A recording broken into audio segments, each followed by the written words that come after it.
தமிழ்நாடு முதலமைச்சர் அவர்கள் தமிழ்நாட்டில் இயங்குகின்ற பழைய பேருந்துகளை மாற்றி புதிய பேருந்துகள் இயக்க வேண்டும் என்று நிதி ஒதுக்கி அதன் அடிப்படையில் தேர்தலுக்கு முன்பாக நாடாளுமன்ற தேர்தலுக்கு முன்பாக 1000 புதிய பேருந்துகள் மக்கள் பயன்பாட்டில் வந்துள்ளார்கள்.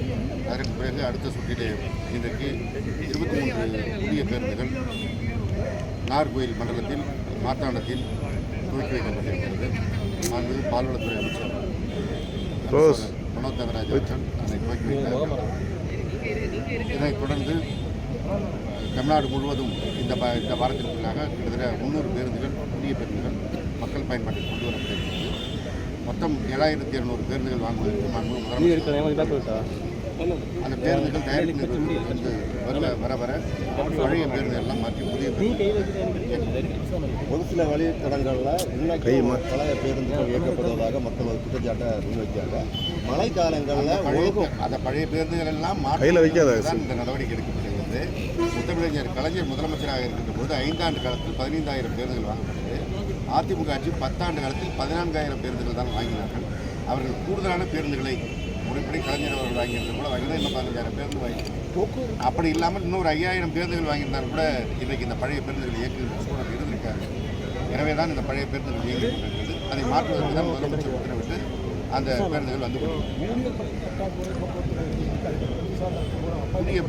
புதிய ஓட்டுநர் நடத்துனர் எடுக்கின்ற பணி துவங்கிவிட்டது. ஏற்கனவே அரசு விரைவு போக்குவரத்து கழகத்தில் 685 பேர் எழுத்துத் தேர்வு நேர்முக தேர்வுலாம் முடிவிட்டு பணிக்கும் இணைந்து விட்டார்கள். மற்ற போக்குவரத்து கழகத்தில் நாடாளுமன்ற தேர்தல் நடைபெற்ற காரணமாக அந்த பணி நிறுத்தப்பட்டிருந்தது.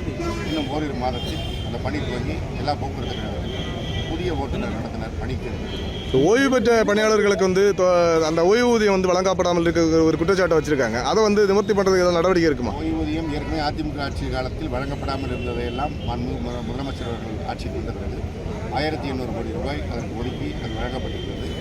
இப்போது சமீப காலமாக இன்னும் வழங்கப்படாமல் இருப்பதற்கு நிதி ஒதுக்க இருக்கிறார்கள்.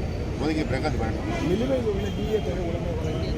அதாவது பல மாநிலத்தில் ஓய்வூதியமே கிடையாது. பல மாநிலங்களில் ஓய்வூதியத்திற்கு டிஏவே கிடையாது. தமிழ்நாட்டில் தான் முதலில் முத்தமிழறிஞர் கலைஞர் அவர்கள் ஓய்வூதியம் கொண்டு வந்தார்கள். அதற்கு டிஏ வழங்குகின்ற நடவடிக்கையும் இதான் கொண்டு வரப்பட்டது. ஓரிரு மாநிலம் மட்டும்தான் ஓய்வூதியமாக இருக்கிறது. அந்த டிஏவையும் நிறுத்தியவர்கள் எடப்பாடி பழனிசாமி முதலமைச்சராக இருக்கும்போது தான் நிறுத்திவிட்டு சொல்லிவிட்டார்கள். அது ஒரு நீண்ட காலமாக நிறுத்தப்பட்டிருக்கிறதால் மிகப்பெரிய அளவில் அந்த தொகை வழங்கப்பட வேண்டியிருக்கிறது. அது குறித்து மாண்புமிகு முதலமைச்சர் அவர்கள் கொண்டு சொல்லியிருக்கிறோம். நிதித்துறை ஏற்கனவே பல்வேறு சிக்கல்கள் அதிமுக ஆட்சி காலத்தில் ஏற்பட்ட நிதி சுமை, கொரோனா காலத்தில் ஏற்பட்ட பொருளாதார நெருக்கடி இதையெல்லாம் தாண்டி தான் பல்வேறு திட்டங்கள் செயல்படுத்தப்பட்டு வருகிறது. எனவே நிதி நிலைமை சீரான பிறகு வழங்கும்.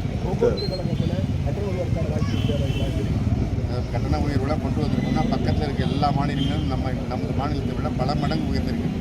டீசல் கட்டணம் எப்பொழுதெல்லாம் உயர்கிறதோ அப்பொழுதெல்லாம் அவர்கள் கட்டணத்தை ஓட்டி கொண்டிருக்கிறார்கள். தமிழ்நாட்டில் தான் எளிய மக்களுக்கு அந்த பாதிப்பு வரக்கூடாது என்று முதலமைச்சர் கட்டணம் உயர்வு இல்லாமல் இந்த மகளிருக்கு இலவச பயணம் அறிவிச்சதன் காரணமாக வந்து நம்ம வந்து போக்குவரத்து வந்து நஷ்டத்தில் இயங்குதணும். அதனால் வந்து போக்குவரத்து ஓட்டுநர்களுக்கு வந்து டீசல் இது ஒரு தவறான புரிதல். முதல்ல நீங்கள் பத்திரிகையாளர்களே தெரிந்து கொள்ள வேண்டியது, இந்த மகளிருக்கான கட்டணமில்லா பயணம் கொடுத்த காரணத்தினால் போக்குவரத்து கழகத்திற்கு வருமானம் கூடியிருக்கிறது. இதற்கான தொகை போக்குவரத்து துறை எந்த செலவும் செய்யவில்லை.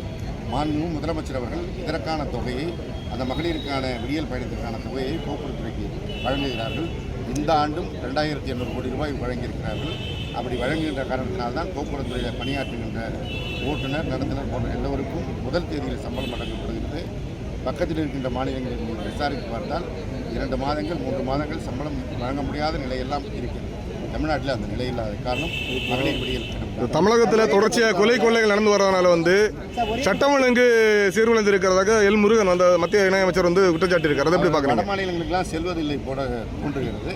தமிழ்நாட்டில் சட்டம் ஒழுங்கு சீராக இருக்கிற காரணத்தினால் தான் அவர் நிம்மதியாக இங்கே தேர்தல் இருக்கின்றார். இப்போதும் எந்த பிரச்சனைகளும் செயல்படுத்தும். கொலை போன்ற சம்பவங்கள் அதிகரித்து வரதுனால பழைய புள்ளி விவரங்களை எடுத்து பார்த்தீங்கன்னா இப்பொழுது குறைந்து இருக்கிறது. சட்டம் ஒழுங்கு சீராக இருக்கிறது. சொந்த பகையின் காரணமாக நடப்பதெல்லாம் சட்டம் ஒழுங்குக்கு வராது. சொந்த பகை குடும்பத்திற்குள்ள நடக்கும் என்ற பிரச்சனைகள் எல்லாம் சட்டம் ஒழுங்குக்கு. தனியார் மாவட்டத்தில் உதிரி பாகங்கள் இல்லாமல் வண்டிகள் வழி நடுவில் படுக்கிறது அதிகமாகிட்டு வருகிறது. அதாவது ஓரிரு வாகனங்கள் போகின்ற போது அந்த பஞ்சராகி நிற்கிறதுனால அந்த டயர் இல்லாமல் நின்றுக்கலாம். அதுதான் 20000 பேருந்துகள் கொண்ட ஒரு போக்குவரத்துறை மிகப்பெரிய நம்பரில் இருக்கிற அதில் ஒரு வாகனம் இரு வாகனம் ஒரு வாரத்திற்கு ஒரு முறை சேதமாவது ரிப்பேர் ஆவது என்பது தவிர்க்க முடியாது. அவற்றையெல்லாம் சரி செய்து தொடர்ந்து நடவடிக்கை இப்போ ஜான் பாண்டியன் போயிட்டு ஆபத்துன்னு சொல்கிறாரு சார்.